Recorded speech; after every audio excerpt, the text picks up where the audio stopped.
All right, welcome back to another episode of Modern Cyber. As always, I am your host, Jeremy, and I am really excited to get into today's episode because not only do we have someone from a world that I and everybody should be really curious and wanting to know more about, we've got an opportunity to go deep with somebody who comes from that world, not only from the government perspective, but also from the infrastructure perspective, which I think a lot of us take for granted, but it is super, super important in today's world. I am delighted today to be joined by Ann Dunkin. Ann Dunkin is an external fellow and distinguished professor of the practice at Georgia Institute of Technology, commonly known as Georgia Tech. She's also the CEO of Dunkin Global Advisors, providing strategic business advice to companies of all sizes, as well as fractional CIO services. She serves as an independent director on the governing board of Global Interconnection Group and the advisory boards for Bowtie Security, Open Policy, and CGAI.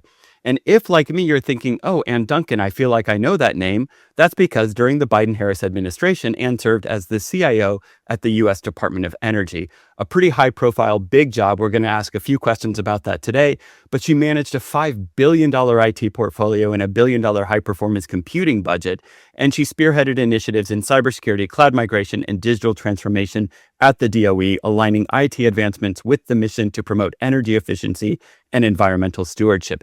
Ann, thank you so much for taking the time to join us on Modern Cyber today. Jeremy, it's great to be here. Thanks for having me. Awesome. I really do want to start by talking about what I mentioned in the intro, which is kind of, the grid. We all live on it. We all kind of, like I said, I think we all take for granted the fact that we can just walk into any room in our house, hit a light switch, and the lights come on. But, we're taking for granted something that literally thousands of people work on a daily basis. Are there any things in your mind that we should know about the grid, the energy grid, just to kind of start off? Yeah, Jeremy. I think there's a couple things. So the grid is incredibly reliable. We do take for granted that it's there, and when we have a blackout of any sort, it's a big story, right? Right. Remember when the 1974 or whatever it was blackout in New York, or the early 2000s blackout on the East Coast. Remember those because they're so unusual, and it's so disruptive to our lives. We couldn't go a week without power. I mean, look at the poor people of Puerto Rico and the 9 months they spent getting their grid back up. So it's hugely important to us. It's also under more stress than it's ever been. Yeah.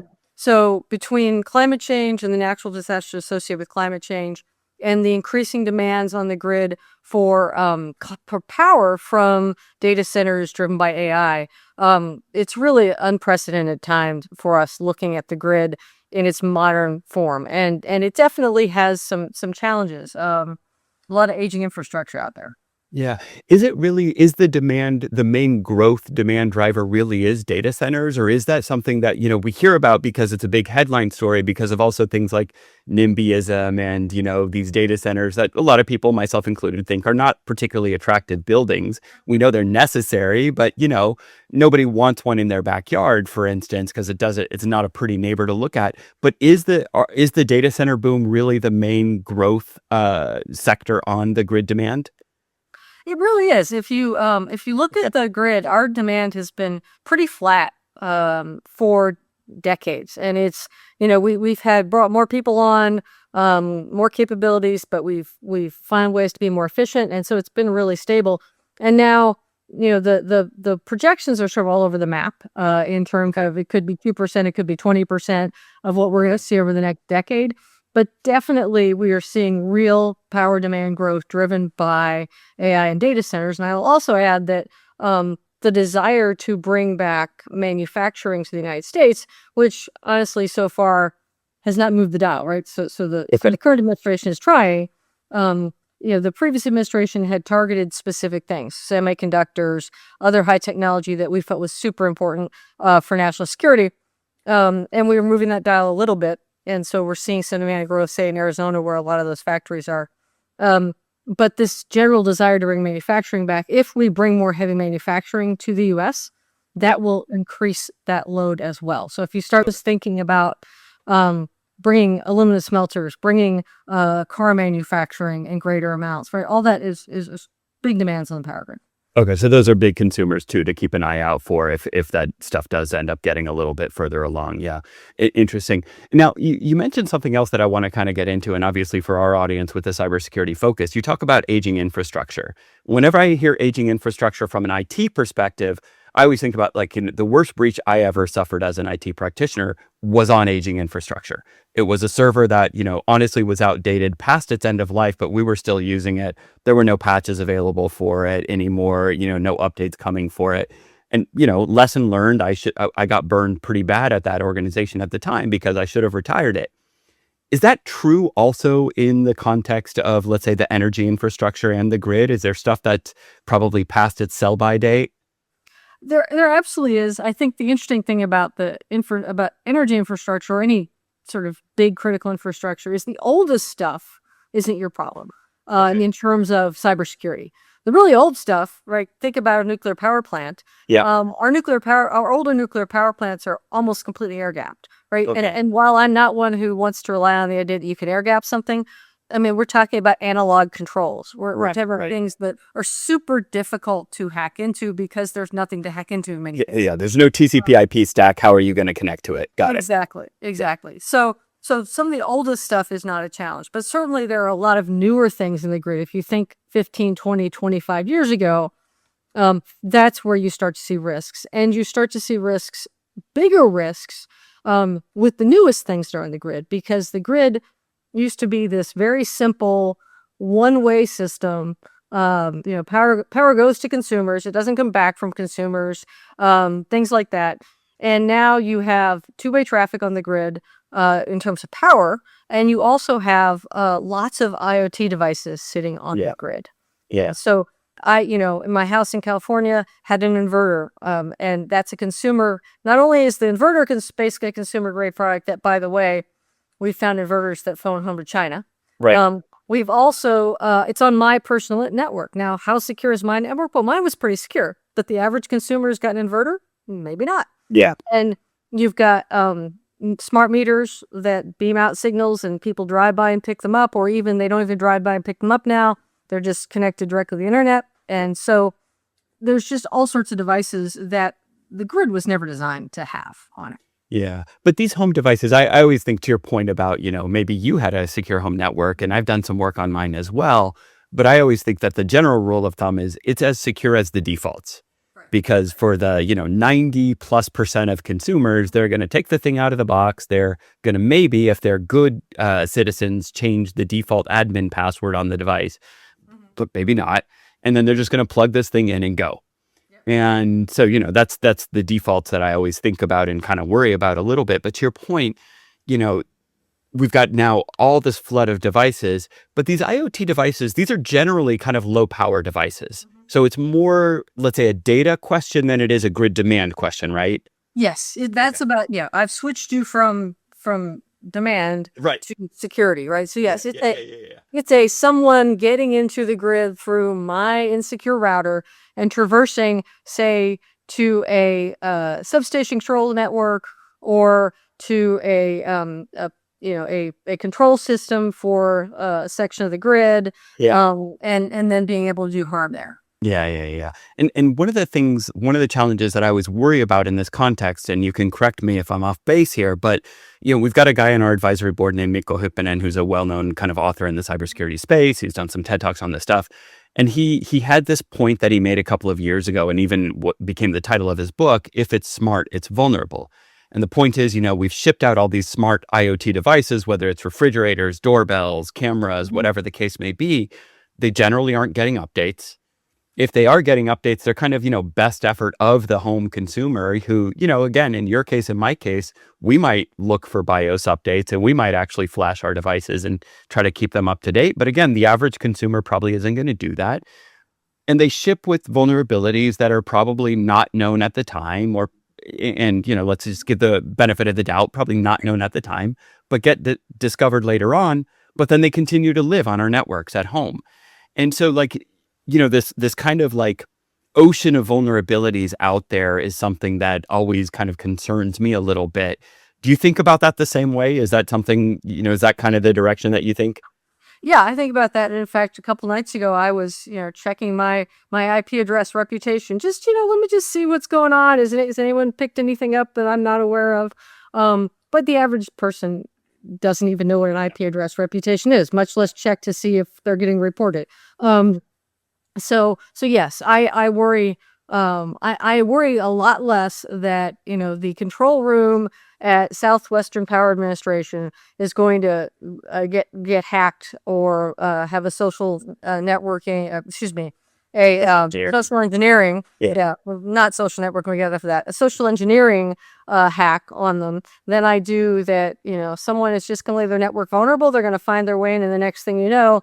They're in the grid control software in the control center. Yeah. So yeah, they're just everywhere. Yeah. Now the grid itself has OT controls that have their own set of vulnerabilities that we worry about, but IoT is probably where we're likely to get burned.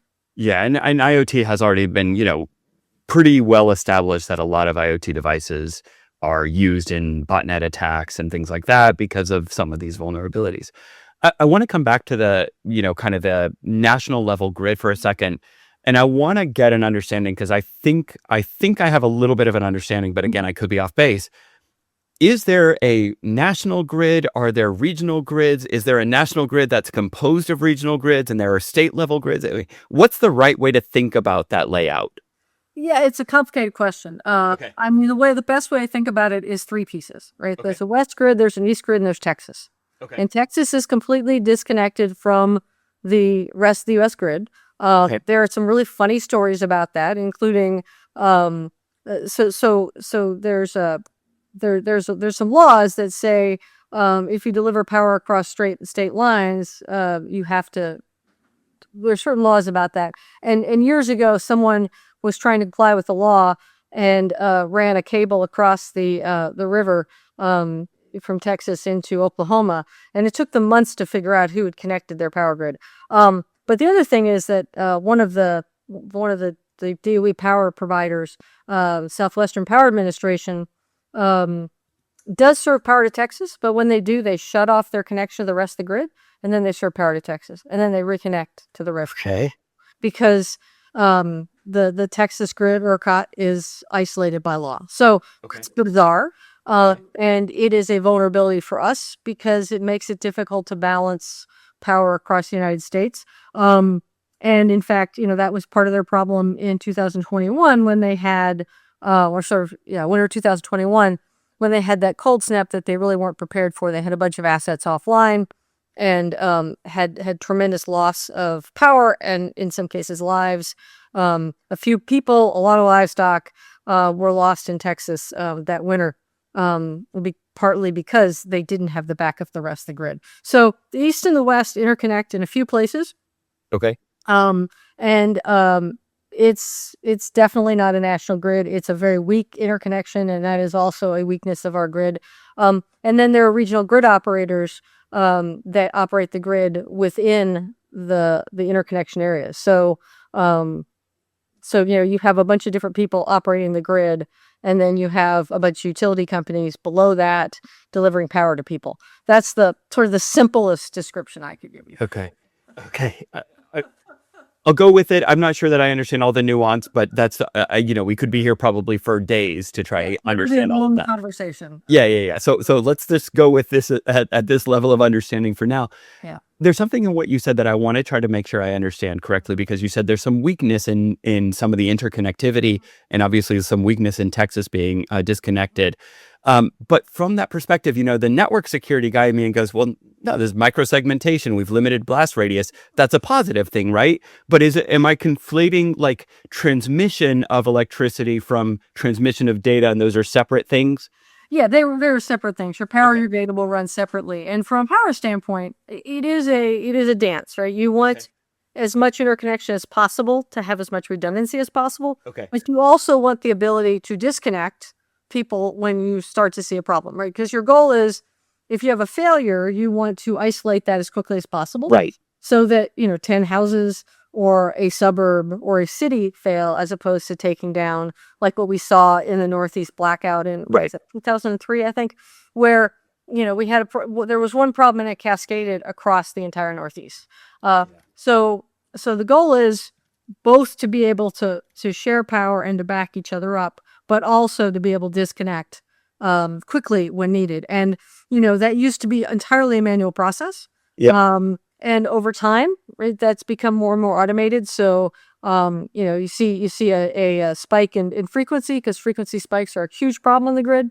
And it's a very, very, very limited range of frequency you need to operate in before it starts to cause problems. Okay. So, if someone sees a frequency drop off or a frequency increase, they can make adjustments. If they can't make those adjustments, then they can cut off a piece of the grid. And that can be done by a computer now without human approval in some places in order to avoid this cascading failures. So an AI will continue to improve the ability to do that. Okay. By the way, 15 minutes was our mark for the first mention of AI in today's episode. I always, just as a joke, like to keep track of it. I was slow there to get to AI. I know you really were, but it's all good. I really appreciate that understanding. When you say frequency there, I mean, we're literally talking about, let's say, the frequency of an electron wave, where we're talking about like the frequency range that we need to monitor for, right? Right. So the U.S. grid runs at about 60 hertz. Yep. So you want to see it, 59.97, 59.98, right? That sort of range. Oh, like literally that tight. Yes, it's oh wow, super okay. tight range. And you'll see every control room you ever go into, there'll be a big display that shows the frequency that the grid is operating at. Wow. And the European grid, by the way, runs at 50 hertz, which is a huge problem when you want to share equipment. Like sending equipment to Ukraine, right? Transformers, they don't run at the right frequency. Yeah. So if you want to send a transformer that was built for the U.S. market to Ukraine, you've got to retrofit it. I guess that's the grid equivalent of the fact that my consumer electronics are, 110 here versus 240 in Europe and things like that. Yeah, gotcha. So we've talked about a couple of different things here. Well, obviously, just understanding the grid infrastructure, super helpful for me. I really appreciate you taking me through that. And we've talked about some of these, let's say, IoT devices and growing demand and so on. At a high level, what are the macro cybersecurity concerns that you worry about? Is it that aging infrastructure? Is it the human operations? Is it the decentralization and kind of the collection of people that all have to work together to secure the grid between the East-West Texas and the regional power, utility companies? What are the things that you worry about? Super question. I mean, I think the number one thing is the ability to keep nation state actors out of the grid. Okay. Other people are interested, but really, if you look at what happened with the telcos, right? Telcos and APT, they had this hacker, these nation state hackers in there for quite a while, and they say they're out. I mean, you can't prove a negative, but we're hoping they're out. Yep. There's similar tasks going on power infrastructure all the time. When you think about early last year with the chaos going on with Doge, a lot of people who are in charge of grids and of grid security took their eye off the ball, right? Systems way down in staffing. They're a key asset. Some of the ISACs are less staffed and less funded. So super worried about nation state actors getting a foothold in our grid, and with the goal of being able to shut us off in the event of a kinetic war, right?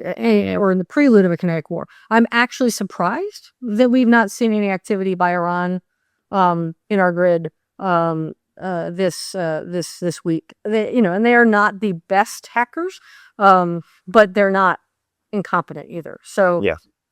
I am surprised and pleasantly surprised, obviously, that we've not seen any activity in critical infrastructure from them. But that's the biggest concern, and that goes back to, again, number one, social engineering, because that's the easiest way anybody gets in anywhere. But also having all of the OT devices on the grid secure, things like programmable logic controllers and things like that, right? The transformers shouldn't be phone at home. but transformers are also made in part in China, right? So Yep. what might be in the transformer might be in any various other things we don't know necessarily, where there might be an opportunity for someone to get in the network. So being able to monitor that and see it as soon as you might have anomalous behavior and get rid of that. So those sorts of things are just huge. And then you have the IoT stuff that is further out in your perimeter that you have to worry about as well. And even, even the IoT things like building control systems, right? We've seen people traverse from a building control system into other systems. So, and from the IT network to the OT network. So making sure that the core OC network of the grid is secure against those incursions is absolutely, I think, the biggest thing anyone involved with grid security worries about. Yeah. And then from there, you start to worry about things like demand and weather events and things like that. Sure. Sure. Is it fair to say that, you focused on energy, obviously, but is it fair to say that other utilities and other kind of critical services have similar, parallel things, whether it's water or whether it's gas supply or things like that? Is it pretty similar kind of setup? Yeah, so I was at EPA in the Obama administration, so I can talk Okay. a little about water. So we have 5,000 electric utilities in this country. We have 50,000 water utilities. Jeez. And in both cases, the problem you have is that, say, in electric utilities, maybe 100 or maybe 200 are large enough companies to have robust cybersecurity programs. Right. Many of the other ones are small local utilities that don't have, one of the jokes was some folks from, I think it was FERC, went out to talk to someone at a local utility, and they're like, "Hey, can we touch your cybersecurity again?" Like, "Oh, he's mowing the lawn right now." Yeah. Because that's also part of his job. Yeah. And so, they have one or two people who cover all of it. Well, you think about water, 50,000 of those. Yeah. Again, there might be 150, 200 that are big and robust. Yeah. And the rest are small and have very limited cybersecurity programs. When you look at some other segments of critical infrastructure, it's a lot better. Like banking, right? Yep. Pretty much everybody in banking's got a pretty robust cybersecurity program. Elections, right? Yeah. Every county that runs elections. So I was CEO of County of Santa Clara. We ran elections, right? That was a tight ship, and you're gonna have some small counties that may have some risks, but it's also a proportionate risk, right? So Yeah. Tiny County, Yeah. it's a tiny number of votes. So definitely other parts of critical infrastructure have challenges, but pipelines, the grid, water are probably the most challenged, just because there are so many players with limited security. And gas is actually a little better because pipeline operators are generally bigger. But still, it's a real challenge from that part of infrastructure. Is Much more water so. is water particularly different because of the nature of water itself being, much more of a local resource than electrons I can transmit for n number of miles, right? But water only goes so far before it either evaporates, or then you really think like, this is silly. We're spending way more on fossil fuels than it's worth. Well, yeah, I mean, if you think about, they built this 100 years ago. They built this elaborate set of pipelines to pull water out of the Colorado River all the way down to California, and the amount of water that's lost in that month is massive. Yeah. So yes, part of it is simply that moving water distances doesn't make sense. It's a local thing. Why would you move it in most places? And I think but you could have had a system grow up with big water companies. We just didn't. We've tended to stick to local co-ops, local city, county utilities. That's just how the system has grown up in this country. It's not that way everywhere. Just like, there are countries that have exactly one power company, right? And that's it, right? So it's just how our system has grown up, is to be lots and lots of little local utilities.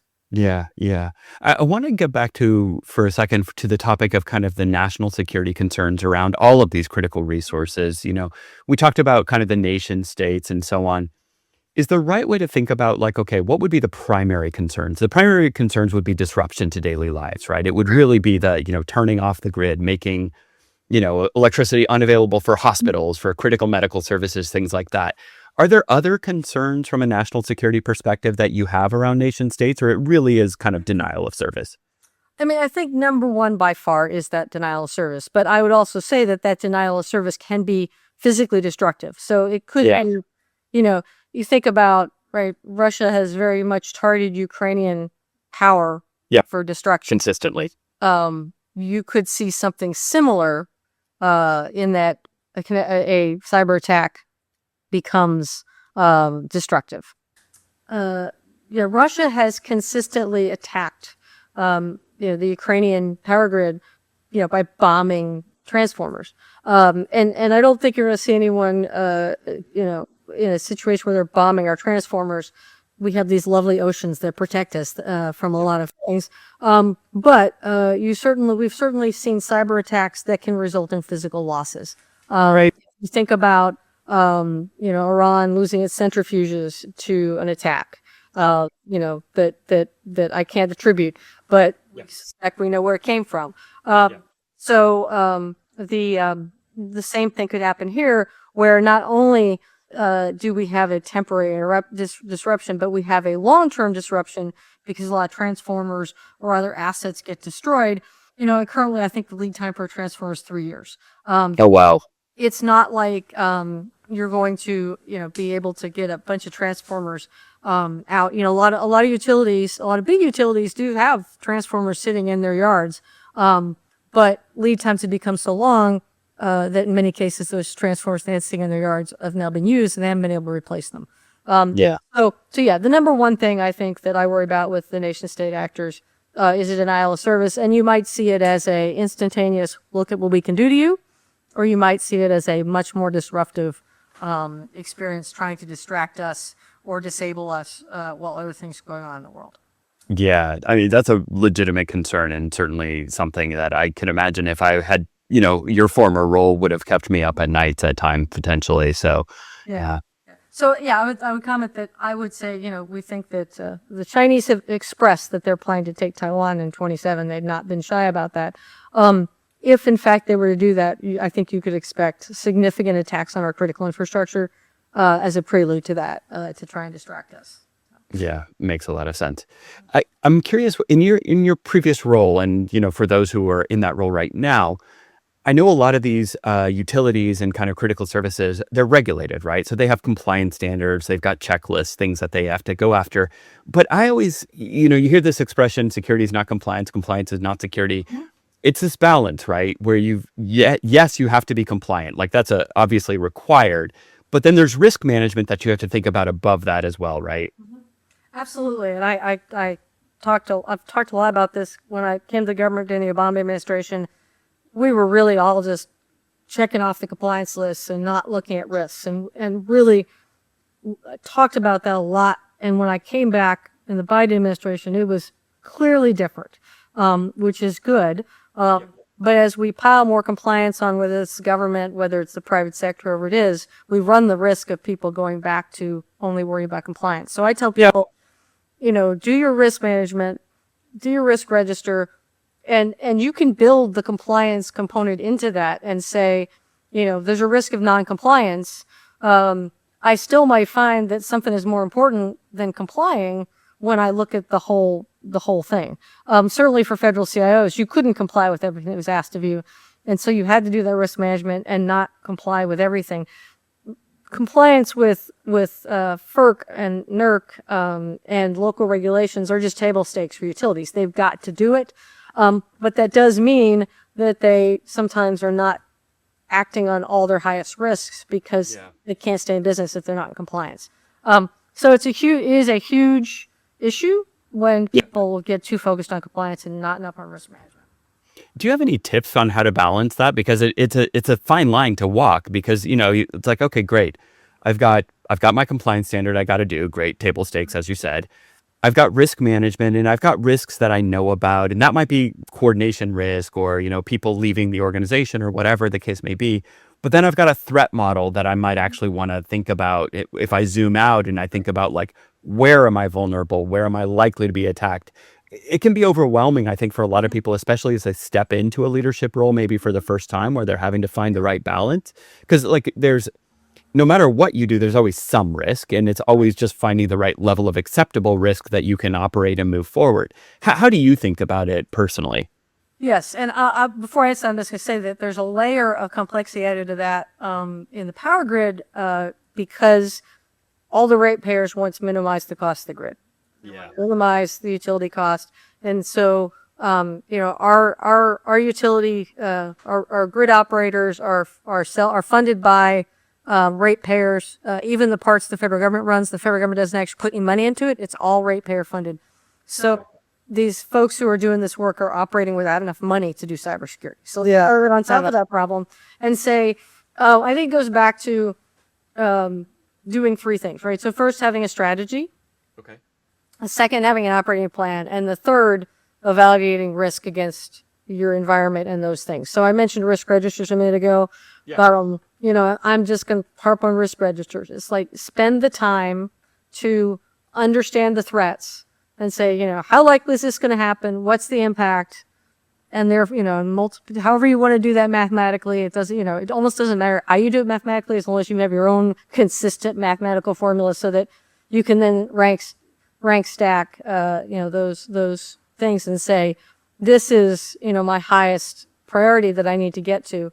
And I'll add two other things on that, right? The next one is tabletop exercises, right? So getting in there and getting your senior leadership committed to sitting in the tabletop exercises with you and understanding what could happen, right? As you walk through a tabletop exercise, sometimes those folks, may open their eyes a little bit. Not only they understand their role in an event, but they start to realize, oh crap, this could happen, right? These are some incidents that can happen to us. So I'd add that, and then I'd add, educating. That's sort of step one to the bigger problem. Educating your senior leadership, educating your board, so that as they look at those scarce resources, they're going to allocate more to cybersecurity, more to replacing old equipment, whatever it may be that's causing you a risk, so that they don't just say to you, "Well, are you compliant?" and that'll be the conversation, because that's the big risk. If they just go, "Oh, you're compliant, go away," Yeah. something bad's going to happen. Yeah. Awesome. I think that's a great framing for it. I'd love to change gears for a second as we kind of wrap up today's episode. So that's your past. What are you working on now? What should people know about the work that you're doing at Georgia Tech? Yeah, thanks, Jeremy. So as a professor of the practice and external fellow, I work in I have four jobs, all in 25% of my time. So I'm in the School of Cybersecurity and Privacy, the School of Public Policy, the Strategic Energy Institute, and the Georgia Tech Research Institute. So my job is, I said when they invited me to come back, I said, "What do you want me to do?" And they're like, "Go be useful," which is an awesome job. And so I mentor students. I work with faculty. I'm mentoring a cohort of faculty in our energy and national security group where we bring folks from all across campus and we give them some seed grants, and then they go out and do stuff. So I'm mentoring some of those folks along with some of my great colleagues, mostly former feds and former DoD folks who are mentoring these guys. I guest lecture in classes, trying thought leadership, work with the national labs because we have, Georgia Tech has over $1 billion in sponsored DoD research, a huge chunk of DOE research. In fact, we have more sponsored research than any other university without a medical school. So it's a huge research component, and so I engage in that as well. So, but mostly, the fun part is getting to spend time with students and faculty and engage in what they're doing. So there's that. And then you mentioned I've got my own advisory firm where I work with companies sort of in the range of energy, national security, cybersecurity, as well as folks who want to understand government better more generally. And then my board work. So I'm on the board for a company that is dedicated to moving clean power from where it is to where it needs to be.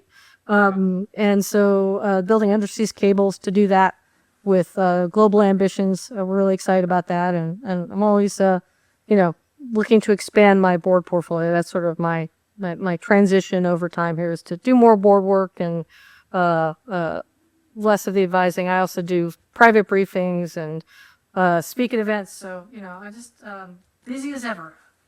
Yeah, yeah. It sounds like a lot. And I don't know where you found the time also to write a book about industrial digital transformation, but maybe just give us a couple of quick minutes about what that book was about. Yeah, well, that book was our pandemic project. We didn't know it was going to be a pandemic project. We started it right before, but that was very convenient that it was. So, industrial digital transformation, I was thrilled to be able to write with my three co-authors. And it's basically, even though it is a pandemic project, I had someone read it recently and come back to me and say, this is still brand new. But it's about basically how you can, from both a hardware and a software standpoint, transform your organization for, we call it Industry 4.0. So it is really, there's a map for a variety of different technologies. We also talk about culture and public and private sector and how you drive transformation. So it's not simply the technology, although we talk a lot about technology. It's also the people and the culture and the, how to actually get there from a planning standpoint. So super fun to write it. Really enjoyed it. And, lately I've been writing lots of short stuff. So, getting ready to go back to another book one of these days soon. Awesome. Awesome. And I'm not at all surprised to hear that it's still as relevant today as it was, kind of 5, 6 years ago during lockdown, because as we said at the beginning, these are big, complex systems. These are not systems that you transform overnight where you say like, oh, well, we're going to move to the cloud next week. No, I mean, these are, big, complex systems with very much, criticality on them. So these are things that have to be very carefully planned out because literally lives depend on the systems that you're talking about. So yeah, again, not at all surprised to hear that takes some time to transform. Yep, very much so. Thanks. Yeah, awesome, awesome. Well, we will have links to your research and your profile over at Georgia Tech, as well as I think your LinkedIn profile for anybody who wants to learn more about, and kind of keep up to date with the work that you're doing, some of your publications.